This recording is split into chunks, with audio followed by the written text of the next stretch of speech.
ചില പള്ളിപ്പെരുന്നാളിന് പോയാലും heart attack ഉണ്ടാകാതെ സൂക്ഷിക്കുന്നത് നല്ലതാണ്. നാസിക് ഡോൾ, ഇനിയും വീണ്ടും ഞാൻ റിപ്പീറ്റ് ചെയ്യുന്നില്ല, ഞാൻ കുറേ ഇത് പറഞ്ഞതാണ് അതുകൊണ്ട്.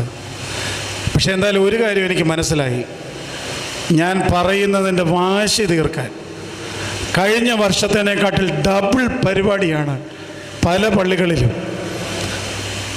എന്തായാലും സറാഫിൻ തിരുമേനി പറയുകയല്ലേ, ഇതിൻ്റെ വാശി തീർത്ത് ഒരു സെറ്റ് ചെണ്ടയുള്ളിടത്ത് ഒരു 3 എണ്ണം അങ്ങ് വിളിച്ച്, നാസിക് ഡോൾ 2 എണ്ണം. പിന്നെ ഞാൻ പലപ്പോഴും ആലോചിക്കാറുണ്ട്, ചില മൈക്കുകാരൻ എന്നോട് ക്ഷമിക്കണേ, നമ്മുടെ ഈ ബോക്സിൻ്റെ മുമ്പിലൊക്കെ ചെന്ന് നിന്നാൽ നമുക്ക് തന്നെ അറിയാം നമ്മുടെ ഹൃദയം ഇങ്ങനെ ഹൃദയത്തിൽ വന്ന് ശബ്ദമടിക്കുന്നത് നമുക്കറിയാനായിട്ട് സാധിക്കും. അങ്ങനെ ശബ്ദത്തിൻ്റെ ഒരു ലോകം